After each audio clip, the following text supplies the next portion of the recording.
I'm your host, Edie Weintraub. Today we're talking to Lucero Martinez Obregon, co-founder of Zócalo, La Luz Taqueria, and Luce Mexicano in Atlanta, Georgia. For those of you who are just getting to know us for the first time, Lucero, tell us a little bit about yourself. Hi, Edie. Well, I came to this country in, I won't say the year, but many years ago. And I actually came to study graphic design. I was born and raised in Mexico City, and I ended up in here in the South. I was looking for a quiet place, nothing like Mexico City, and here I am.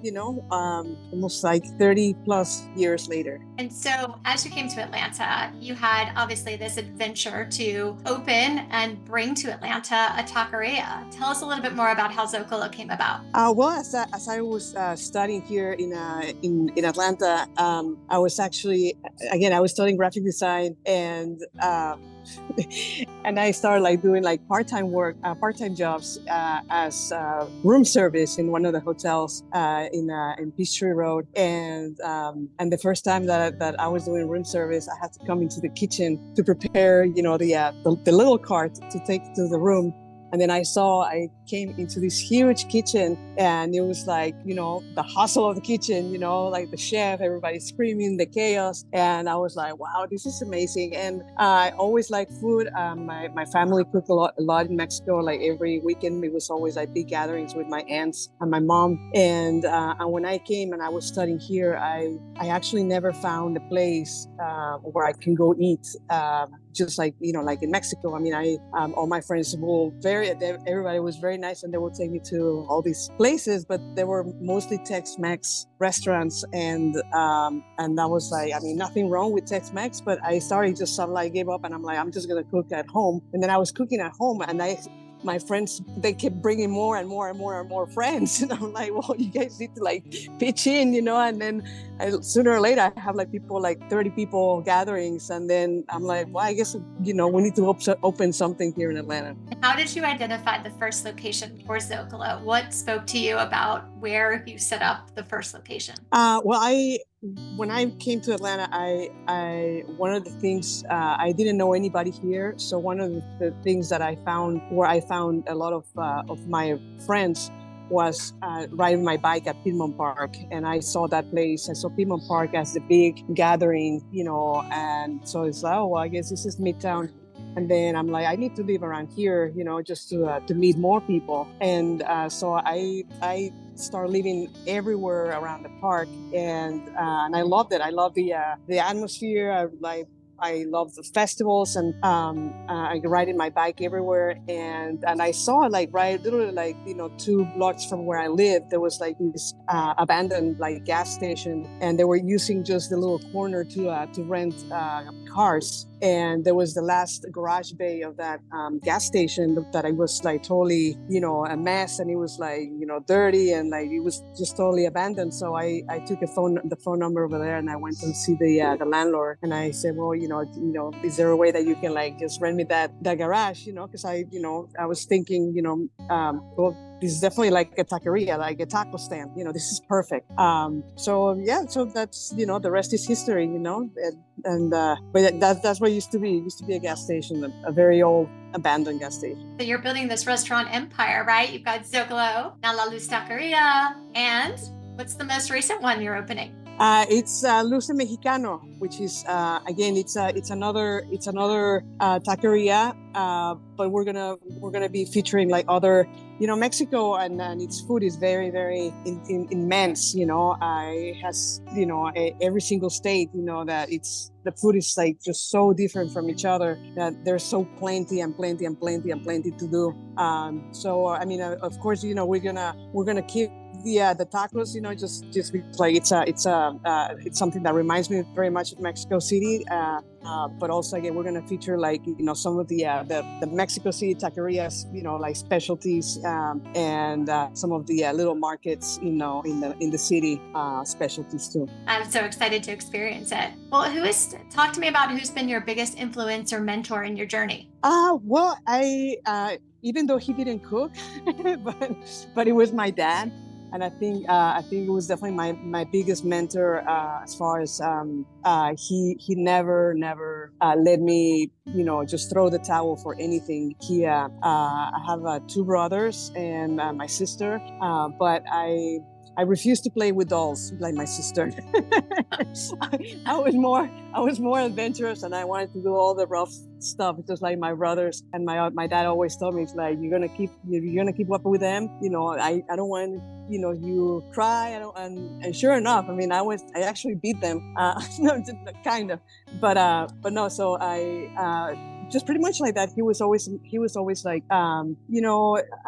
keep going, do this. If you ever feel comfortable in one place, that means that's a big meaning that you need to change and move on and keep growing. Don't ever get comfortable, and always keep the challenge. You have to live on the edge of your seat. So I talked to him every single day, until he passed away like some years ago. But I talked to him every single day because he was a very, very positive guy and very, he was my biggest cheerleader. I love that. That's a great, story to share, is that when you get comfortable, it means your time to go. You should always be facing a challenge and working hard at, improving wherever you are. That's a beautiful statement that he shared with you. Totally. Yes. So do tell, what has it been like running multiple restaurants? What are some of the challenges you face? What are some of the joys that you can share with us? Well, I mean, I think the biggest challenge, when you have multiple stores is definitely like to keep the food, to keep the quality, to keep everything going, just like if you were cooking, and a lot of people, a lot of chefs, I think the easiest part for a chef is to cook. I mean, I love to cook, and that to me is like pleasure, and it's the easiest thing. I think the most challenging thing for a chef is to keep your good team, to a team that you can rely, a team that can understand, whatever you're tasting, that it has to taste exactly the same, that has like, your character. I try in the kitchens to put, I always have, everywhere you go in the kitchen, there's like a little bucket with tasting spoons, and I encourage everybody always to put a bunch of those tasting spoons in their pockets and just taste. I mean, it doesn't matter if it's like 10 times a day, always taste, and then, so training, and I think it's probably the hardest of the hardest challenge. Yeah, it's all about the who, right? Putting the right team in place, because you've got the right foundation. They can take you, to multiple locations.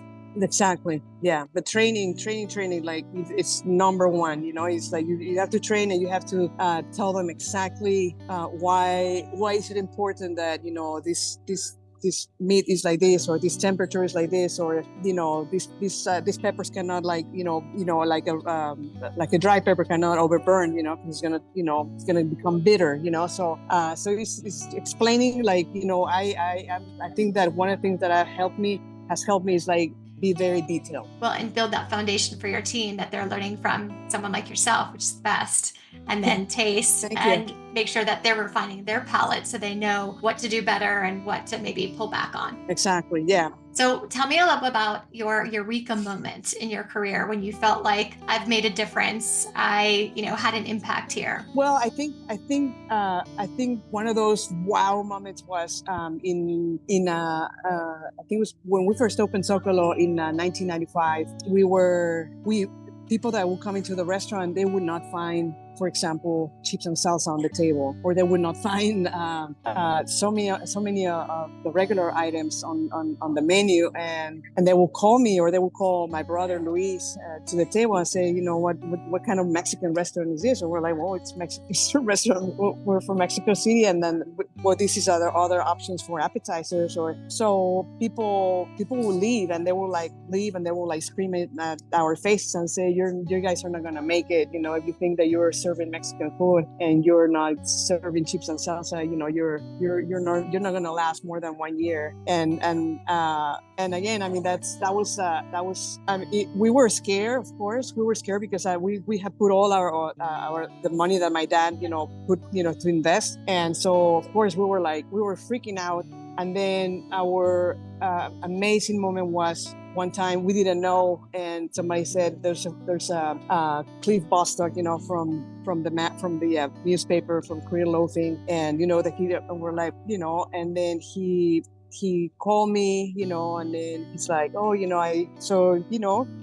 started talking, and then the next thing I know, he sent like a photographer, and then next thing I know, he came back, and then he came back, and then next thing we know, we have no idea that he had written a review. And my brothers called me, in the kitchen. They said, I don't know what's going on, but we had there was a line out the door. Like we ran out of food. Like by 7 p.m. we ran out of food. So we were like, okay, I guess it pays off, and it was amazing. And reading, what he wrote, it was just, I don't know, my heart was just like, pumping, and I'm like, okay, we're doing something good, But one day before we really were about to throw the towel, but we're like, no, we can't do that because of my parents' like savings, So yeah, I mean, some big anniversaries coming up. So opening in 95, I mean, you've seen such an evolution of Midtown in the time that you've been there. Yes, 30 years, and 30 years I'm going. So I'm curious, is there a ritual or a habit that you do that contributes to your creative process and allows you to come up with new ideas and new dishes and obviously, continuing to evolve and grow your brands? Well, there's actually a ritual, and it's funny that you ask, because sometimes I just starve my day. I just starve myself for like 2 days, and then I start craving things. That's fascinating. I had no clue. So yes, it's about not eating for a couple of days and then figuring out what your body wants. yes, but I'm like, I'm always like, because always the best creations are come to for whatever things are in the fridge, but like for the Mexican food, I'm like, for this last one, for Luce Mexicano, I love the Mexican markets. Every time that I go back to Mexico, when I go back to Mexico City, I mean, Mexico City, as you know, is very, very cosmopolitan. And you can find any restaurant that you want, Michelin star, whatever. But when you go to the markets, to the little markets, you eat like you're a queen, and it's so good. It's like so fresh. The women there are like making everything like, from scratch. They bring the zucchini flour, and you're just, and that food to me, it's the most simple food, but the tastier, the simpler, the tastier, I think. So when Luce Mexicano, yes, I was hungry, and I was like, okay, I'm like starting to imagine like myself in the market, like what would I be eating right now? What will be the first stand that I will go to, and then I'm like, okay, well, I'm gonna make this for myself. And then I, some weeks ago, I went to the State Farmers Market to look for zucchini flour, because I'm like, I need to make this like, quesadillas, and then, sure enough, I'm like, I spent like 2 hours trying to find like zucchini flours until I went to the rice person. So you found it. So we're in for a Yes, treat. What makes yes. zucchini flour different than, another flour that you might use? I think zucchini flours, I think when you combine, and this is something that my mom used to make a lot, at my grandparent, and my granddad's at the ranch.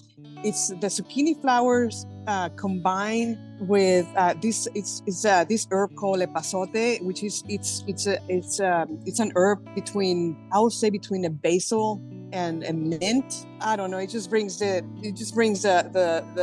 empowers that, accents the zucchini flour, taste, and that's all you need. Epazote, garlic, and zucchini flour. I love the simplicity of Mexican cooking, right? Indian Yes. style has all these spices, whereas Mexican, you've got solid ingredients, but you don't need too many of them. Yeah, no. Unless you're making mole. Well, yes, that's like 23 ingredients plus. But yeah, no, that's probably one of the most complex, but no, like just fresh and simple, can't go wrong with that. Well, so I'm going to get a little complicated now because I'm going from fresh and simple into a question about technology. How is technology impacting food and beverage, and what are you adjusting to find synergy in working with technology? Well, I mean, I think that we had some of our new partners at Zócalo, and there are like these actually techie guys, they're like, so we're using like, the old with the new, and it works amazing. The platforms for like, for food, the thing that, for example, like since COVID, like when people were working at homes, DoorDash, Uber, all the platforms that you have there, like to competition, things that you can almost come into any counter right now and just order by yourself, and we don't hopefully we don't want to get to that point, because I still think that it's very important to have a face, and to have the customer relationship, but it's almost that, it's almost there. But I think that all the new platforms, all the new not like right now with all my orders at Zócalo, all my orders here at La Luz, my inventories, everything, like it's just a matter of a pad, and I'm placing my orders. I don't have to call anybody. I don't have to send orders, scan, nothing. It's amazing, the inventory with the beverage, you can just weigh the bottle, and just, goes into this program, and then you have the perfect cost, the perfect inventory. So it's amazing. It's amazing. So from a supply chains, logistics, ordering, but I think the challenge is that no robot, no screen can tell that you're ready for your next margarita, right? That's exactly. That's it. That's you can't you the service. It's definitely the most important thing, and this is what I always tell my servers. It's like, just that smile. Nothing, no robot, nothing is going. It's going to be able to replace that. And in any restaurant, Michelin or non-Michelin or whatever restaurant you go, it's always about the service, and it's always like, it doesn't matter. And again, every day in my meetings with the servers, it's like, you can have the best steak, the best filet mignon, the best whatever, and if your service is terrible, the customers never come back. It can be the other way. You can have a burnt taco, a burnt steak, but if the server is nice and it's enjoyable, and it's like you can totally save experience for the customer, so service is definitely, I don't think that's ever going to be replaced. And it's that I still think it's almost more than food. It's like, it's the most important thing in the restaurant. The people, the customers are there for an experience, they're not there like, if they're not there for the experience, they might as well just stay home, and order from home. Totally. I agree. I like the experience. I like the people. Even if I'm just there dining by myself, I like people watching, because it's so fascinating to see, the energy that transpires between individuals as they're dining or drinking or interacting with others. It's very inspiring. Exactly. Yeah. What impact do you hope to convey through your work? What legacy are you leaving through what you and your team are doing? What impact? I think like, my my my other half is Luis, my twin brother, and I think that one of the things that we have always talked ever since we opened Zócalo, and ever since we have our aha moment, like with Cliff Bostock, and that and the later reviews and the later restaurants. I think that one of the things that we would like to do, now that we have lived most of our, or more than half our lives here, it's to do, or to have a, to have like a legend, to say, okay, well, Luis and Lucero were the pioneers, or Luis and Lucero, did the change for, where it was, to go to have the Speedy Gonzalez number 18 on the menu, to have a molcajete with a cactus, or or chicken mole, or though we would like to do that. We would like to leave that mark, in Atlanta, which it's for us, it's our home now, of course. So we would like to do that, to leave that impact, and to, that's our mission, to have that legend, and to say, the Martinez or the twins, or or the Martinez, they were the first ones to, even though if there's like thousands of Mexican restaurants already, that are very good and stuff, at least to feel that we we did that change. We opened up a little bit more of the eyes of the American crowd. For sure. And you did it without chips and salsa, so yeah.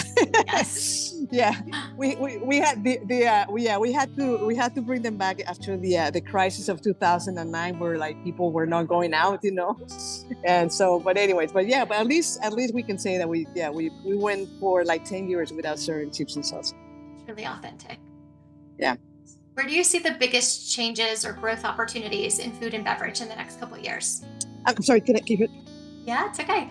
Where do you see the biggest changes or growth opportunities for food and beverage? I think the biggest, I think there's definitely going to be a lot of growth, or there is a lot of growth. I think that I've noticed with the newer generations, they're very open. I guess between all the channels of the Food Network and all these other cooking channels, all like kids like making cakes, kids like having interest in cooking, it's just opening everybody's eyes, all these generations, and the ability for, it's like so easy for everybody to order food, to try any kind of food.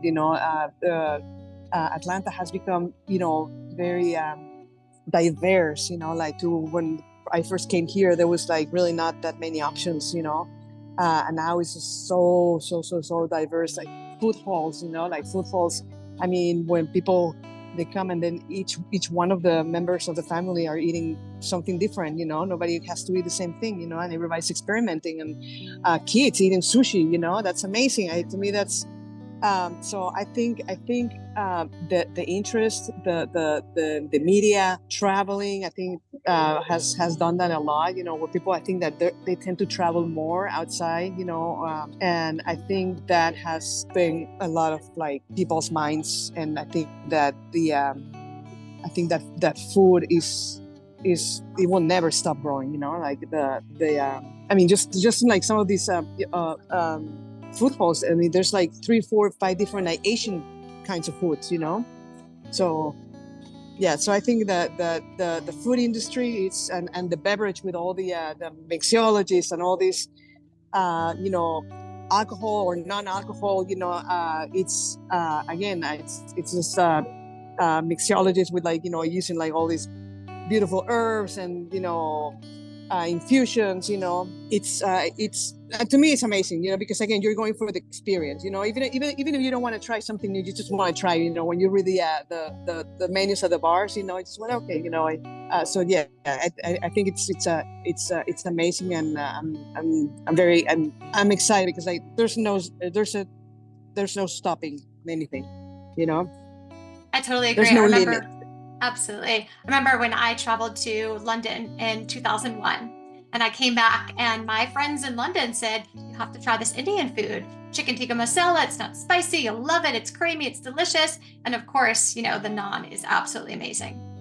So I get back to Atlanta. My parents are living in Alpharetta. I said, "I need to find Indian." It was so good. And in 2001, you could not find a single Indian restaurant in Right.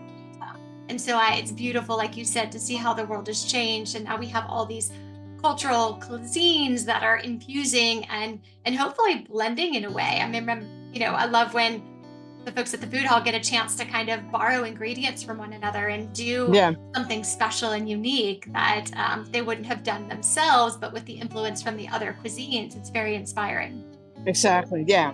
Mm-hmm. So, what is a piece of advice that you would offer to someone looking to come into the restaurant industry? That always gets a giggle from everyone I ask the question to. It's very funny. Well, I mean, number one, I mean, you do really, really have to love it. I mean, if you don't love this industry, I mean, it's just gonna be hell for you, So, and I know, like, I have interviewed a lot of like, kids or that come from like culinary school, and the first 3 years is magic for them, but like they're like, oh my gosh, I don't know what I was doing, but yeah, it's like you're on your feet 14 hours a day. You're like on the call 7 days a week. So it's literally like being a surgeon, but you make like not even that 1/3 of the what the surgeon makes. But the work is pretty much there. But you have to love it. Like I love I cannot say I don't like any aspect. I love every single aspect of this industry. Like from again, like from teaching in the kitchen and from again from and I always tell my people my guys in the kitchen because I'm very loud. So I said I'm not screaming and I'm not yelling to anybody. I just like to explain things little by little and like very slow.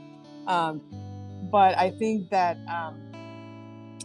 so I love that aspect from if we run out of dishes, and you have to wash dishes if you're like teaching people, covering people, doing the schedule, being with the servers, go out and meet a new customer, like customer that has allergies, and you go out there and then you accommodate to them, and they leave very happy, and that to the POS system is not working, in the middle of the rush at Saturday night at 8:00 at night. So yeah, I mean it's if you are in for it, and if you I love the adrenaline for sure, every single second of the adrenaline, but it's definitely like everybody and all my friends, and we all say it's very slaving. I love it. I love every single aspect of it, the front, the back, everything. It is beautiful to be in the service of others, right? Because you serve, I find that I serve people who serve others, right? So you're in Right. food and beverage, you're taking care of people, you're warm and inviting. It feels like you walked into your living room going to any of your restaurants. Yeah, no, I mean, and it's funny because my friends make fun of me because sometimes they invite me to their houses where I'm in a party, and then I start kind of cleaning, or I'm like, do you want another drink? Do you want another drink? It's not even my party. I'm like, oops, so I'm not going to do it again, But it's like the thing about like serving people and like making sure that everybody's okay and like putting smiles on people's faces. Completely agree with you. I like that every day is something different too. You just never know. You get a blank slate and you just don't know what's going to happen that day. And so you have to be able to be quick on your feet and work well under pressure. Oh, that's for sure. That's like with Luis, my brother, and I. It's not like we always play like if it's like like Chop Food Network, right? Let's see what baskets bring. What's in this basket today. And sure enough, we are prepared that we have an agenda for the day, but we know that it's going to be call it detour, at some point or another day, because something's, you can never have the agenda like the way that you want it, like in the morning, the way that you write in the morning, it's not going to happen. Somebody's going to throw something in that basket that it's a surprise, is the surprise ingredient for the day. Without a doubt. I tell the kids the only thing that is constant that you can always count on is that things will change. So Yeah. don't get too comfortable. Kind of a different spin off of how your dad described it, right? When you get too Yeah. comfortable, it's time to go. Exactly. Mine is don't, like there's always going to be something that's going to evolve. Yes. So outside of work, what inspires you? What are you passionate about? What, puts that smile on your face every day beyond the restaurants? I think, of course, my kids, um, but also like thinking about the next trip, because I think traveling to me, I can care less about, clothing or, the car or whatever that, to me, it's always what's the next trip, where am I going on the next trip? And it's fun because I usually just like, I have like this little thing, like a rubber, and I always just throw it in the map, and see what's going to happen. That's where I'm going to go. And so I always think, okay, I'm going to work very hard for these, plus weeks, but then this is like what's happening at the end of the tunnel, and I'm going here, and and I always, when I'm traveling, I always find something that want to come back and put it in my kitchen, like with, whatever it is, like, oh, I'm going to do this, but I'm going to put like a Mexican twist, So where have you So, traveled to recently that has been most, recently inspiring? well, I was just at the Galapagos, and that was a lot of fun. Swimming with the sharks and the swimming with the oh my god, the sea lions, and it's just the nature, that those islands have, and that you are coexisting with all these animals. It's amazing. I'm just So glad you came back. Swimming with sharks. I mean, were you scared at all, or did it feel comfortable? no, I feel comfortable. I mean, like they, again, you don't mess with them, they don't mess with you, and they just keep your distance, and you just follow wherever they tell you to do, and just but yeah, I think that is from other places that I've been, coexisting with so many different animals. It was amazing. Yeah. It's on my bucket list. Thank you for the warm recommendation. Yeah. Where can our listeners get more information about you? Well, I mean, they can go into my IG, Lucero Hot Salsa, or at Taqueria La Luz, ATL, and also at Luce Mexicano. Can't wait to enjoy those with you. My name is Lucero Martinez Obregon, and you are listening to Hustle and Heart.